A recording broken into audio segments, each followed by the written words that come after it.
এখন আর সিজনের সবজি বা সিজনের ফল বলে কিছু হয় না। এখন তো সব সিজনেই সব কিছু পাওয়া যায়। কিন্তু শীতকালীন সবজির সাথে গ্রীষ্মকালীন সবজির স্বাদ মেলে না। তাই ধনেপাতা কীভাবে সারা বছরের জন্য স্টোর করে রাখবে সেই সব কিছু খুঁটিনাটি নিয়েই আজকের ভিডিও।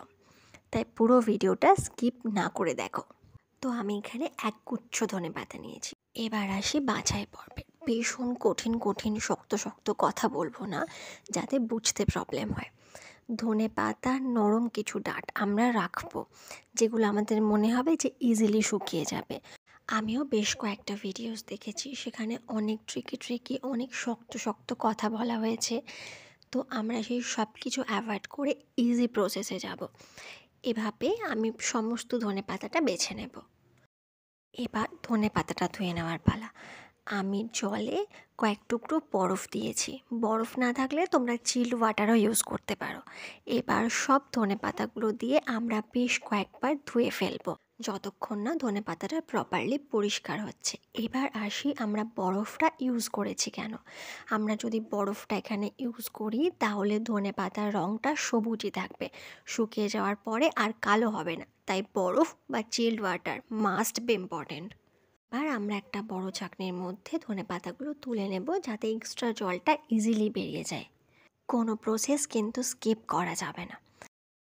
এবার একটা পরিষ্কার সুতির কাপড়ে আমরা ধনেপাতাগুলো মেলে দেব। যেহেতু এটা শীতকাল, তাই আর ফ্যান চালানোর কোনো বালাই নেই। তাই আমি এটা ছাওয়াতে রাখছি, ডিরেক্ট রোদে দেব না। যদি গ্রীষ্মকাল হতো আমি ভাবেই ফ্যানের তলায় রেখে দিতাম। সেকেন্ড দিন থেকে আমরা এটাকে রোদে রাখবো 3 থেকে 4 দিন মতো, যতদিন না প্রপারলি এটা শুকিয়ে যাচ্ছে। শুকিয়ে যাওয়ার পরেও কিন্তু এটা কালো হয়ে যায়নি। এবার যখন দেখবে এটা প্রপারলি গুঁড়ো করা যাচ্ছে, তার মানে এটা আর শুকানোর দরকার নেই। অতিরিক্ত রোদে দেওয়া তো ভালো না। এবার এটা আমরা গুঁড়ো করে একটা কন্টেনারে রেখে দেব। এই যে কিছু ডাঁট থেকে গেছিলো, তাই সেগুলো বেছে ফেলে দিলাম। এই ছোট টিপসগুলো মাথায় রেখে কাজটা করলে রং আর গন্ধ দুটোই একই রকম থাকবে। আশা করি এই ছোট কিচেন টিপসগুলো তোমাদের জন্য অনেক হেল্পফুল হবে। ভিডিওটা ভালো লাগলে লাইক, শেয়ার অ্যান্ড কমেন্ট করো, অ্যান্ড চ্যানেলটি সাবস্ক্রাইব করে পাশে থেকো। Thank you.